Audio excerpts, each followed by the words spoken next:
Hello, fellow YouTubers.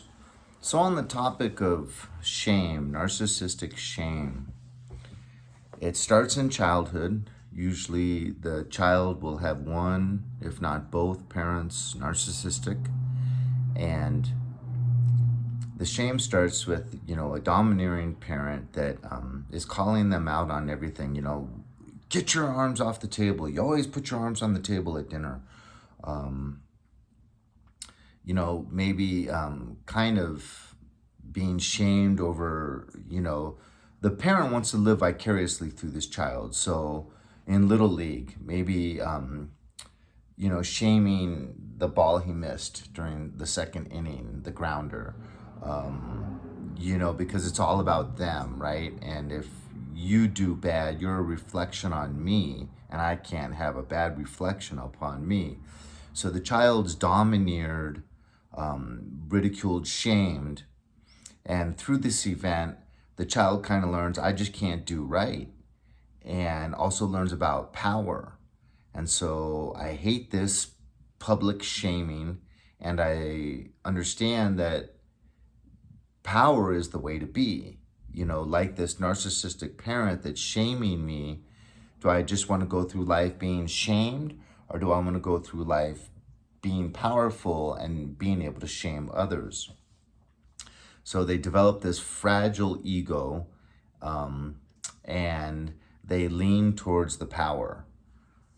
But it becomes a vicious cycle because they continue to get shamed. We're all going to be humiliated in life at times. We're all going to be shamed. And rightfully so, we're imperfect.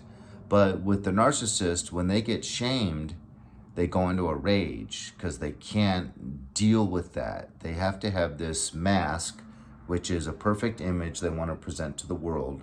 And anytime anyone or anything contradicts that, they want to lash out because how dare you?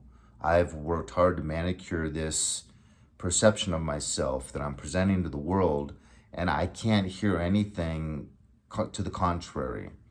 So when they rage, it creates more shame.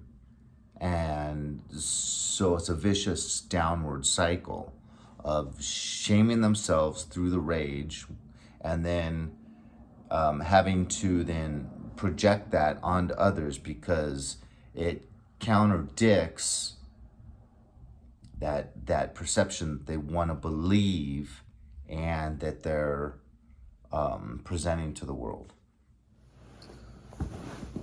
So narcissists, they have areas that are shameful, make them feel filthy and dirty. They take these areas and they roll it up in a little ball and they throw it onto you.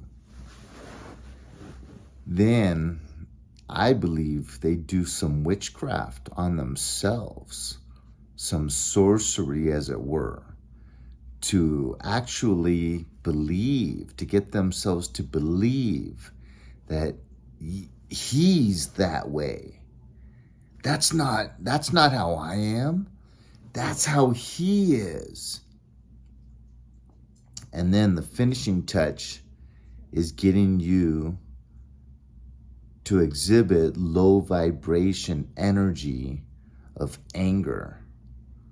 So to get that reaction of anger then vindicates that thought process and validates it so that they can feel good about themselves and feel, yes, there's my proof.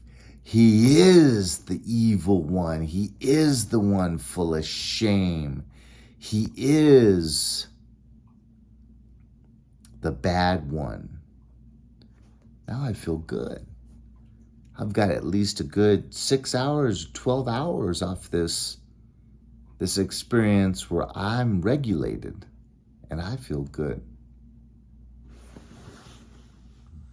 I believe there's some level of witchcraft, sorcery that they do to themselves because the narcissist's ability to use denial within their own mind to deny truth about themselves, to deny anything contrary to their world image, and their ability to believe their own lies that they tell others.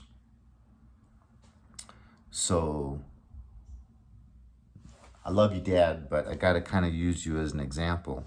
I have very, very strong reason to believe that my narcissistic, grandiose, narcissist, alcoholic father made it to heaven.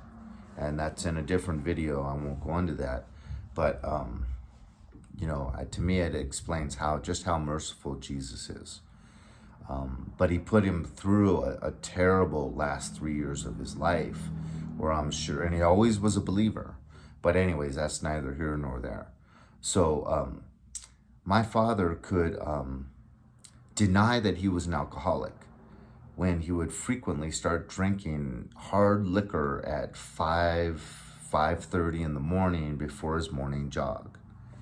And he could sometimes pass out 2 to 3 times a day, if you're counting the last one before bedtime. So that could be his third time literally drinking to the point of passing out. Yet he could deny the fact that he was an alcoholic.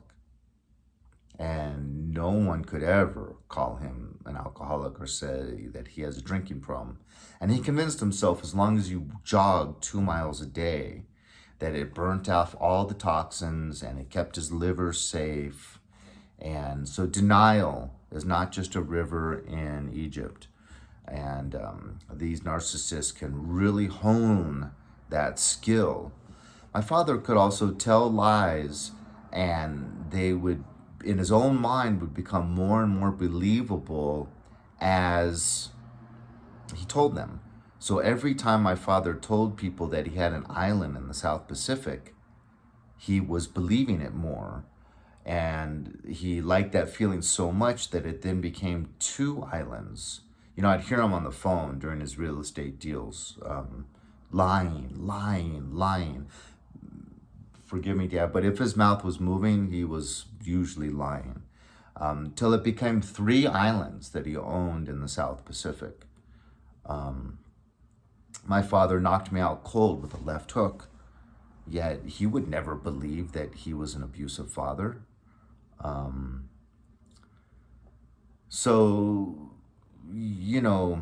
There's a lot I could go into about family stuff, but it's not about me. It's about the big picture. But yeah, so they can't have anyone contradict who they are, the image they present to the world, the image they have in their mind of themselves. And if you do, it's that shame cycle, rage, projection, and then so that projection is a big part of that.